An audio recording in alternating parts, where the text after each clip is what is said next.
Hello friends, destination S YouTube platform पे आपका स्वागत है। और मैं अभिषेक सिसोदिया एक बार फिर से आपके लिए करंट अफेयर्स लेकर के हाजिर हूँ।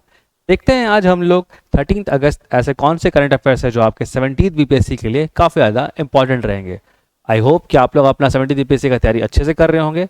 और करंट अफेयर्स के सेक्शन के लिए आपसे रिक्वेस्ट है कि आप डेस्टिनेशन आइस के चैनल पे आएँ और यहाँ पे करंट अफेयर्स को करें, क्योंकि हम लोग कोशिश कर रहे हैं कि आपके प्रीवियस ईयर क्वेश्चन के अकॉर्डिंग ही आपको करंट अफेयर्स कराया जाए। ठीक है, तो आप देखिए जैसे क्या स्टार्ट करते हैं हम लोग 13 अगस्त को, देखते हैं क्या क्या ऐसे टॉपिक हैं। ओके, तो पहला क्वेश्चन आपके लिए है, which country has recently honoured president Droupadi Murmu with its highest honour. Okay, हाल ही में किस देश ने राष्ट्रपति द्रौपदी मुर्मू को अपने सर्वोच्च सम्मान से सम्मानित किया है। आपके ऑप्शंस है ए सिंगापुर, बी जापान, सी तिमोर लेस्ते या फिर डी फिलीपींस। कोई गेस क्या हो सकता है आंसर? देखिए जो सही आंसर है वो हो जाएगा आपका तिमोर लेस्ते। ठीक है, थोड़ा डिफरेंट टाइप का नाम, आप ऐसे भी याद रखिएगा। Okay, Timor Leste. बट याद रखना, देखो अभी हाल ही में फिजी ने भी दिया है, तो आपको थोड़ा सा आपको नोट डाउन करना पड़ेगा। फिजी ने भी अभी अपना हाईएस्ट ऑर्डर ऑफ सम्मान दिया। ओके, प्रेसिडेंट द्रौपदी मुर्मू को ही दिया, और अभी हाल ही में किसने दिया? तिमोर लेस्ते ने। ठीक है, तो प्रेसिडेंट जॉस रामोस हॉर्ता, ठीक है, president José Ramos Horta of Timor Leste conferred the grand collar of the order of Timor Leste. नाम याद रखना है आप लोग को, grand collar of the order of Timor Leste. ठीक है, कभी कभी नाम से डायरेक्ट क्वेश्चन पूछेगा आप लोग से। ठीक है, तो grand collar of the order of Timor Leste. The country's highest civilian award, ठीक है, तो सर्वोच्च नागरिक अवार्ड है कहाँ का? तिमोर लेस्ते का, जिसे अभी वहां के राष्ट्रपति ने प्रेसिडेंट द्रौपदी मुर्मू को दिया है। ओके, तो आप प्लीज नोट डाउन करते जाइए। फिजी को भी अभी कुछ दिन पहले ही मिला, फिजी ने भी कुछ दिन पहले ही दिया था प्रेसिडेंट द्रौपदी मुर्मू को। ओके, हाईएस्ट सिविलियन अवार्ड अपना, और अब तिमोर लेस्ते हैं। ओके, तो ये सब एग्जाम्स में क्वेश्चन काफी बनने के चांसेस हो जाते हैं। ये आपके लिए पिक्चर है, ये पिक्चर यहाँ पे दिख रहा है कि तिमोर लेस्ते के राष्ट्रपति प्रेसिडेंट द्रौपदी मुर्मू को वहाँ का highest order collar, highest order सम्मान दे रहे हैं आपको। नाम क्या है? Grand collar of the order of Timor Leste. Okay, ठीक है, मूव करते हैं आगे हम लोग अगले क्वेश्चन पे।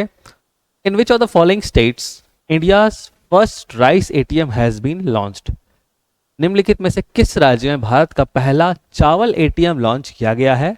आपके ऑप्शंस है ए झारखंड, बी बिहार, सी उड़ीसा या डी वेस्ट बंगाल। काफी ज्यादा ऑप्शंस आपको कंफ्यूजिंग लग रहा होगा, आई नो, बिकॉज ऐसा ऑप्शन ही सेट किया गया है। बेसिकली ये सब स्टेट्स में ही आपका जनरली राइस को लेकर के काफ़ी ज़्यादा मास लेवल पर डिस्ट्रीब्यूशन होता है। तो उसका जो सही आंसर हो जाएगा वो हो जाएगा आपका उड़ीसा।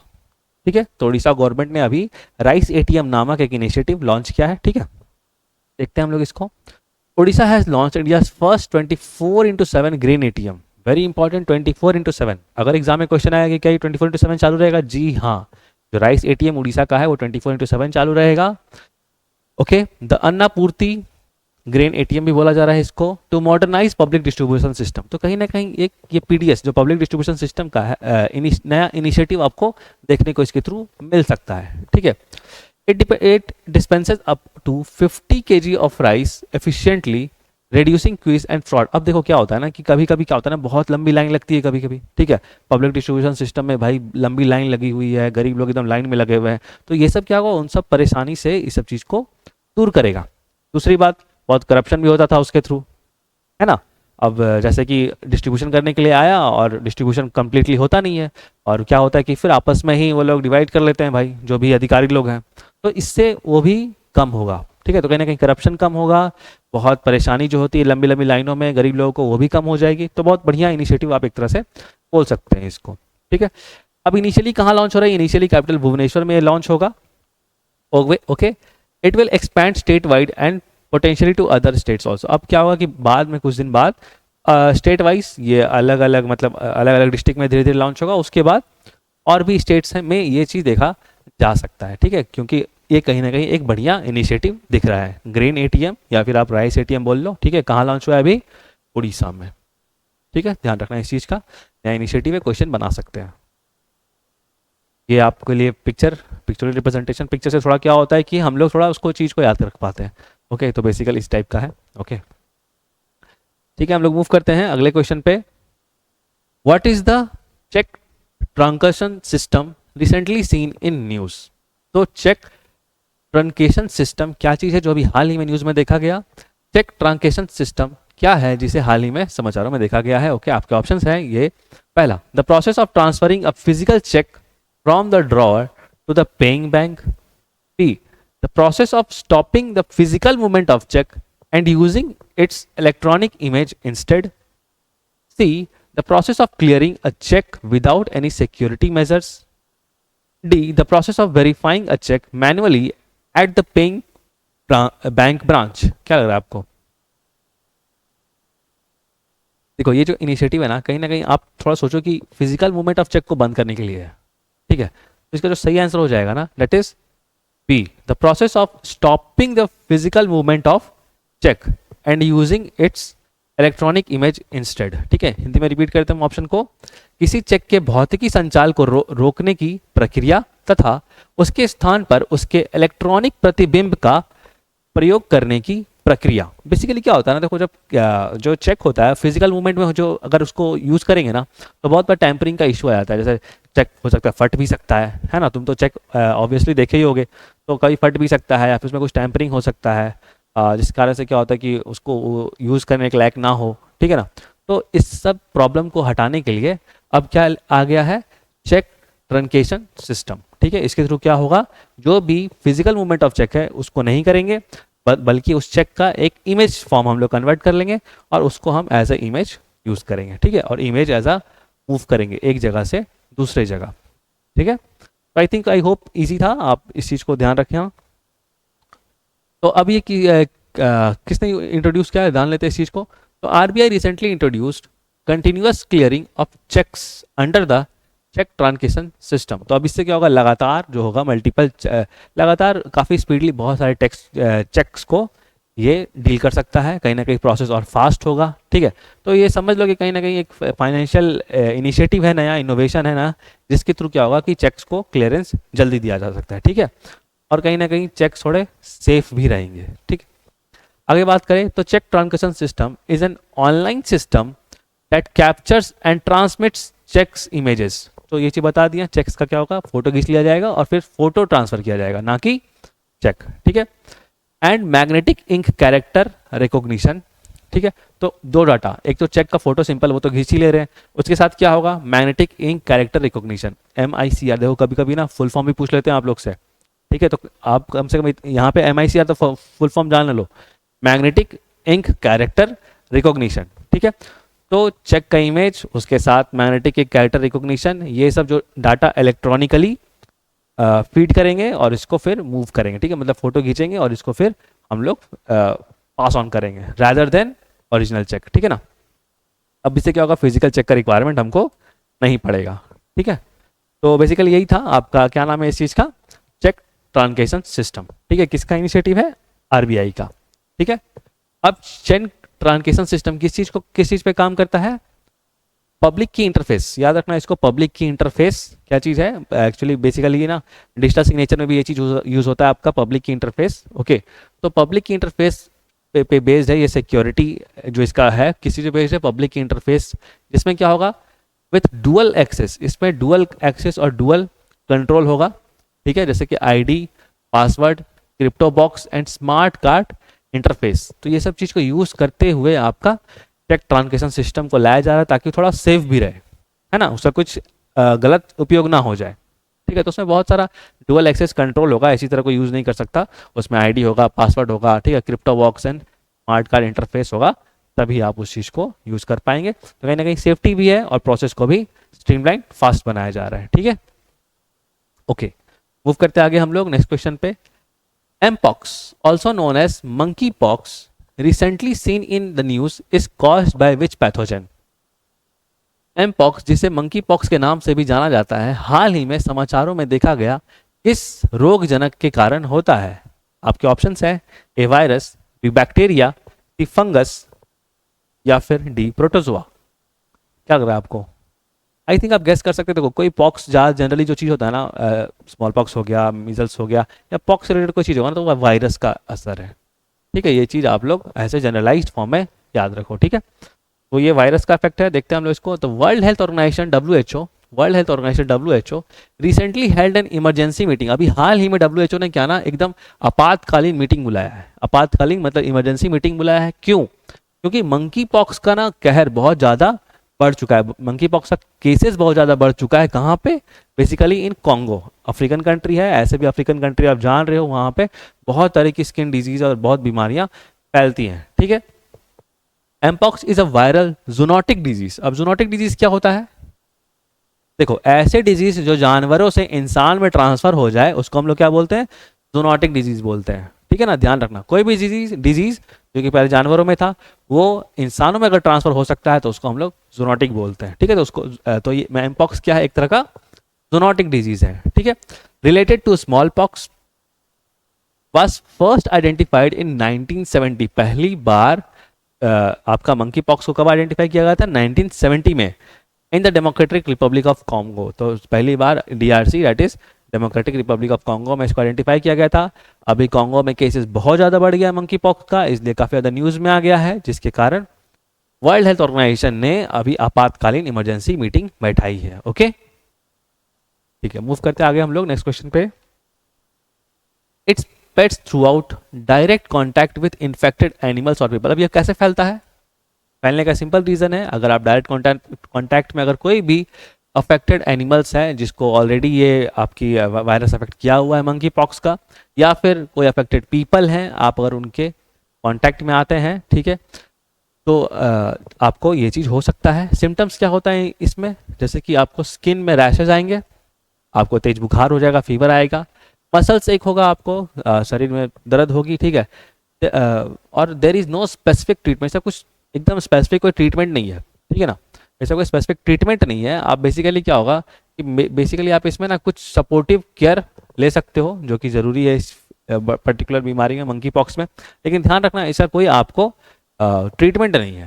ठीक है, आपको कहीं ना कहीं उस दर्द से गुजरना पड़ेगा, उसको उसको उससे इम्यूनिटी हासिल करना पड़ेगा, उससे जीतना पड़ेगा आपको इम्यूनिटी को। इन केस अगर आप नहीं कर पाते तो बहुत केसेस में डेथ भी हो सकता है। ठीक है, तो ध्यान रखना इस चीज़ का।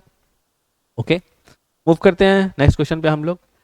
इन which of the following states an application named Haathi has been launched to reduce elephant and human conflict. ठीक है, तो निम्नलिखित में से किस राज्य में हाथी और मानव संघर्ष को कम करने के लिए हाथी नामक एक एप्लीकेशन लॉन्च किया गया है? आपके ऑप्शंस है ए असम, बी केरला, सी तमिलनाडु या डी उत्तराखंड। क्या लग रहा है आप लोग को? आप लोग सोचते होंगे कि ऑप्शंस ऐसा क्रिएट किया जाता है कि बहुत ज़्यादा कन्फ्यूजन हो जाता है। देखो, एग्जाम्स में भी यही ऐसा ही होगा आप लोग के साथ। ठीक है, कि बेसिकली हर स्टेट्स कहीं ना कहीं एलिफेंट से काफ़ी ज़्यादा रिलेटेड है। तो उसका जो सही आंसर हो जाएगा ना, वो हो जाएगा आपका ए आसाम। ठीक है, तो देखते हैं हम लोग। तो देखो, अरायन अरायन का क्या है?